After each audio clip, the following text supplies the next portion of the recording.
200,000 names just like your loved one since the shooting that happened at my high school in Parkland, Florida in 2018. In high school, I actually wanted to be a teacher.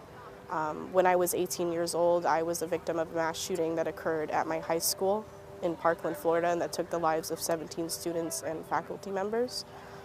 I no longer want to pursue that dream. I have more of a focus on ending gun violence in America. It was my senior year of Oxford High School, and we had our shooting November 30th, and it definitely did affect the way everything that I've done moving forward has been. So I haven't had anybody in my family that's died from gun violence, but I've had friends at school and peers. So being able to see that and have to live through that was a very traumatizing experience, but it's also why I'm here. I was born 2 days after Columbine, and it's just been a part of my culture, been a part of social media and my growing up.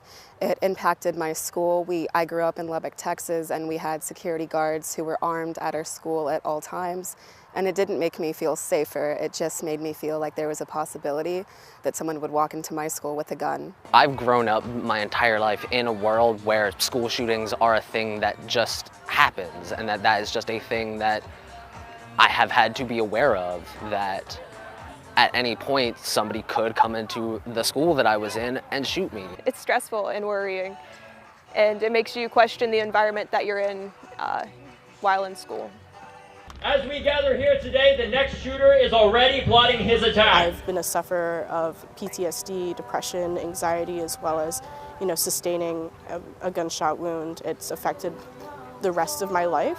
While I was in school, they changed the policy regarding school shooting drills to one focused on just run, hide, or fight. And that was just really terrifying for that to just be a present thing in school of you may not be safe. We cannot guarantee your safety, and there's nothing we can do about that. An American citizen. A lot of people, I feel purchase guns to protect themselves originally, and then they go around toting them to incite violence on people who fit into my demographic of a short, genderqueer Black person. I definitely believe that it's a desire to take power back, or to have some type of power that they've never had before. But the end result of that is a lot of lives being lost.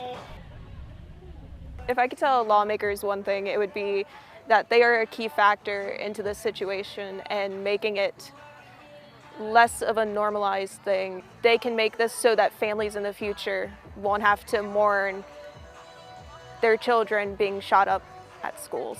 If I could tell lawmakers anything, it'd be that we will not sit idly by while you sign our death warrants. Places like schools and churches and just honestly everywhere have become hunting grounds for people in America, and we'll just not sit by and wait for you to rectify this issue.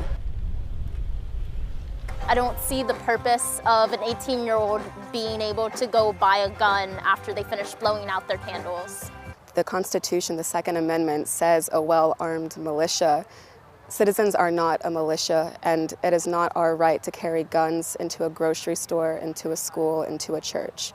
It's not our right. Gun violence is becoming an everyday occurrence for most Americans in their communities, and we have to create policy and legislation that prevents this accessibility to be so easy for those who can harm themselves or others. Laws capable of bringing safety and justice for all.